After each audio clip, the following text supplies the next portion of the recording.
You wake up one morning and wonder if you're living the right life. Should you change careers?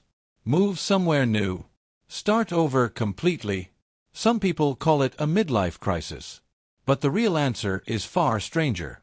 Your ancestors almost certainly never asked these questions. Not because they were wiser. Because their world never gave them the chance.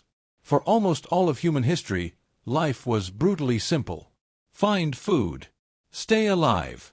Protect your family. Survive until tomorrow. Imagine waking up 40,000 years ago.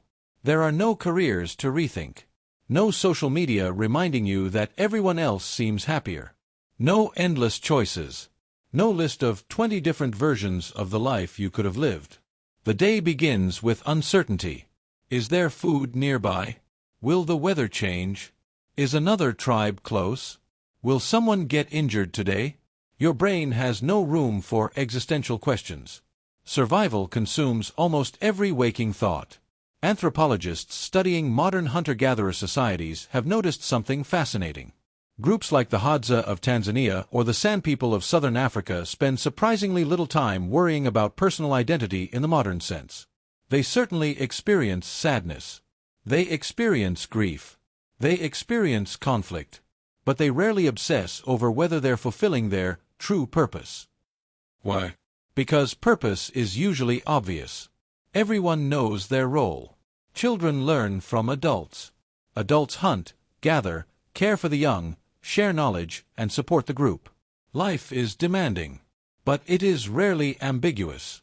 Modern life is different. For the first time in human history, millions of people have enough safety and free time to ask entirely new questions. Who am I? Am I happy? Could I have chosen a different path? Psychologist Abraham Maslow famously proposed that once basic needs like food and safety are met, humans begin seeking belonging, esteem, and eventually self-actualization.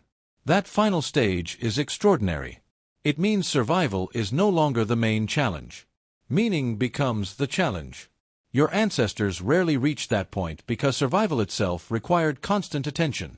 Ironically, modern success created modern anxiety. The more options you have, the harder choosing becomes.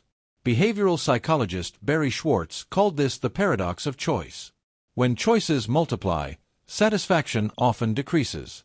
Instead of feeling grateful for freedom, your brain starts imagining all the lives you didn't choose. Every road not taken becomes another reason to wonder if you've made a mistake. This creates a strange illusion. It feels like everyone else has figured life out. You compare your ordinary reality to everyone else's carefully edited highlights. Your ancestors had nothing comparable. They compared themselves mostly to the people standing beside them. Today you compare yourself to millions. Your brain was never designed for that. Humans evolved in groups of perhaps 100 to 200 people. You knew everyone. You understood their strengths. You understood your place. Today, your comparison group is the entire internet. Every scroll introduces another millionaire, another athlete, another traveler, another entrepreneur, another artist. Your brain quietly asks the same question. Why not me? The question repeats often enough that it slowly changes into something deeper. Have I wasted my life? That feeling can appear in your 30s, your 40s, your 50s. Sometimes even earlier. Not because something is wrong with you. Because your ancient brain is trying to solve a problem it never evolved to face. Unlimited possibility. The strange truth is that more opportunity also creates more regret. Economists call this opportunity cost.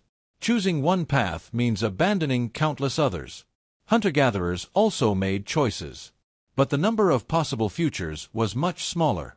Modern life asks you to choose a city, a career, a partner, a lifestyle, a purpose, passion, and then reminds you every day of the alternatives. No wonder your brain feels overwhelmed. Yet there is another lesson hidden in our past.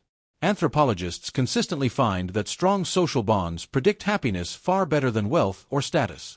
Our ancestors survived because they belonged. Modern humans often chase achievement first and connection second. Perhaps we have reversed the priorities that shaped our species. This doesn't mean ancient life was better. It was far more dangerous. Life expectancy was lower. Disease was common. Loss was constant. But the problems were usually concrete. Today's problems are often psychological. You can be physically safe while mentally overwhelmed. You can have every convenience and still feel lost. The ancient brain inside your skull doesn't fully understand why. It simply keeps searching for certainty. Maybe the answer isn't finding the perfect life. Maybe it's accepting that no life can contain every possibility. The next time you wonder whether you've chosen the wrong path, remember something. Your ancestors rarely asked whether they had found themselves. They asked whether everyone would make it through another winter.